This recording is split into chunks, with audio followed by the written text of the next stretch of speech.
The federal government is shut down tonight after a deadlocked Congress failed to strike a last-minute deal on funding, with another Senate vote earlier today to end the stalemate failing just hours into the closure. Democrats and Republicans are at odds over expiring health care subsidies, with leaders of both parties lobbing the blame at each other. Roughly 750,000 federal workers will bear the brunt of the shutdown, with services from food safety to environmental protections grinding to a halt. People who work military or security jobs, like airport personnel, will remain on the job. It's the first government shutdown since 2018, during President Trump's first term, but with a more bitter partisan divide. I spoke with U.S. Senator Andy Kim earlier today about whether a breakthrough is in sight. Senator Kim, good to talk to you. Before we get into the nuts and bolts of this, can you just walk us through what's happening here? You're being pulled in and out of votes, as I understand it. What's taking place? Yeah, right now, leadership on the Republican side's trying to make us just vote on the same thing that we voted on yesterday. We're really not seeing advancements in terms of negotiations, in part because while I am here at the United States Capitol right now, just down the hall, the House of Representatives is not even in session. Speaker Johnson has given the Republicans there a free vacation. They're continuing to get paid, even though federal workers and our military are not, and they're not showing up to work, and they're not here to negotiate. And I just really want to shine a light on that, because the American people deserve their leaders in Congress here negotiating, trying to find an end to this, rather than just going off and continue to get a paycheck while you just sit at home. Well, what's non-negotiable for you to change your vote, and for the party? What are those conversations looking like at this hour? Well, look, right now, starting today, a lot of people across New Jersey, across the country, are getting some really tough news, which is that their healthcare premiums are skyrocketing. We're looking at about 4.5 million Americans likely to lose their healthcare, a lot of them in New Jersey, as well as over 20 million Americans going to see their healthcare potentially double in terms of their premiums. This is crushing a lot of families. We've been trying to address this. The Republicans say, oh, we'll get to it later on this year. No, the open enrollment starts in November 1st. It needs to happen now to be able to give these families some relief. And then also, look, as we're making this discussion about the budget, well, we're also seeing just like a lawlessness with President Trump and his administration. They're not even following through on the budget that we have passed before. They're saying that they don't have to spend it all, that is just guidance to them. That is against the Constitution of the United States, that gives Congress the ability to set our national budget. So those are things that we're going to continue to push for as we stand up against, again, this lawlessness that we see on so many fronts. Let me ask you about that, because we are just finding out today that the White House is planning to hold billions of dollars from the Gateway Tunnel project and also the Second Avenue subway project. It appears, anyway, to be targeting these projects that are in the New York area, where you have your leaders, Chuck Schumer, Hakeem Jeffries, who represent that area. How concerned are you about the level to which the White House might dismantle, as you've said, programs, but also withhold funding in this way? And what powers of lever do you, what levers of power do you have as a Congress to prevent that from going further? Yeah. Well, first and foremost, those types of actions, if meant for punishment and retribution, it's illegal. And again, I hope it shines a light on this for the American people to see and be able to see across the board, across the political spectrum, that this is not how a president should act.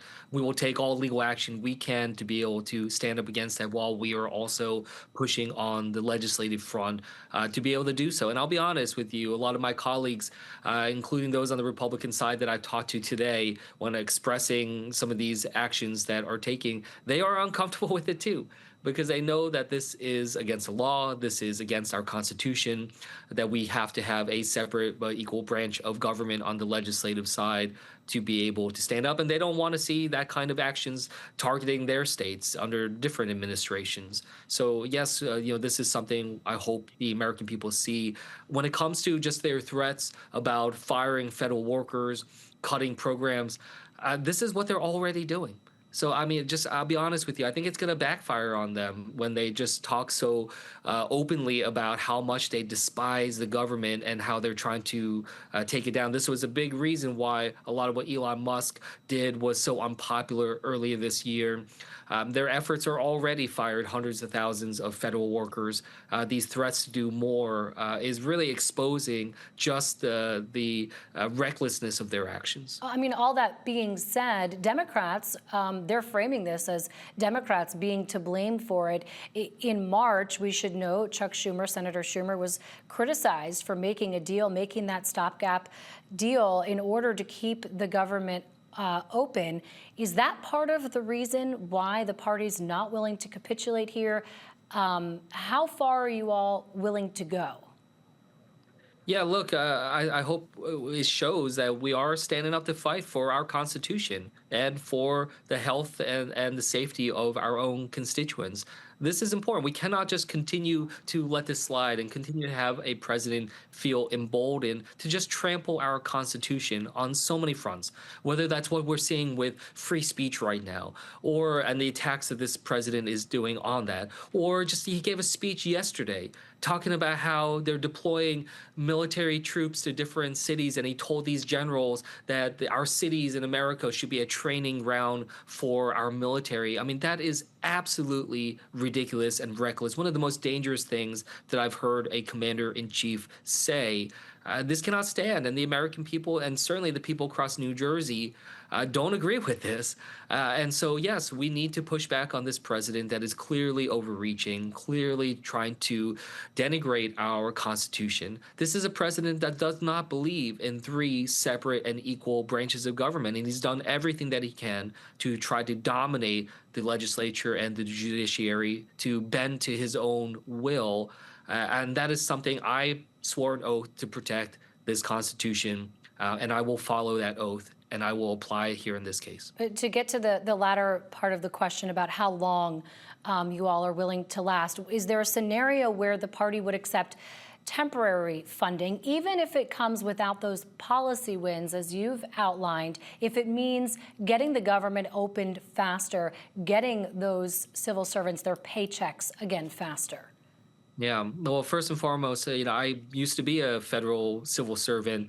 I worked through multiple shutdowns and didn't get paid for the work that I had while I was doing it. I mean, it is hard. So I recognize that. And to the 750,000 that have been furloughed, to the many more that aren't getting paid, even though showing up to work, I will say the fact that the president and members of Congress get paid during a shutdown is absurd, especially when they're not even showing up to work from the House Republican side. It's why I'm foregoing my pay during this shutdown. And I think that we need to show that we're not playing with other people's chips and that we need to make sure we understand what's at stake.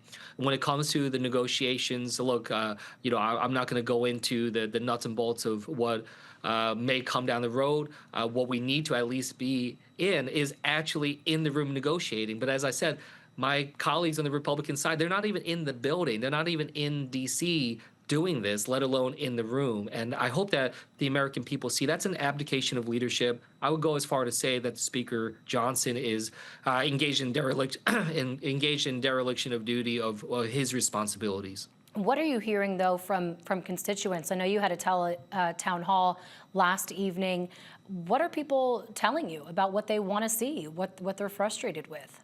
Yeah, no, thanks for that. Right after the vote, I decided to put together a town hall.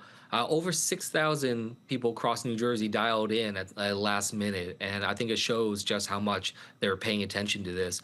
And I heard a lot of just absolutely difficult stories to hear. Lucinda was telling me that she's somebody that won't be able to afford her health care if the premium subsidies go away.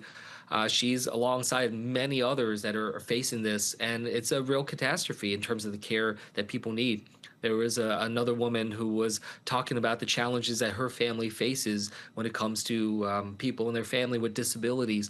But she, along with others, said, you got to hold the line.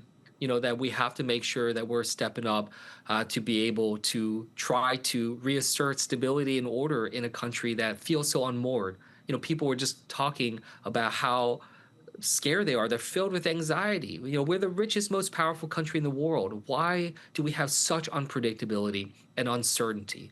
And the president is driving that, fueling it, and honestly, he is feeding off of it. He benefits from the chaos that he is sowing, and people don't want that in their lives anymore. Senator Andy Kim for us from Capitol Hill, thank you so much for taking the time. We appreciate it. Thanks for having me.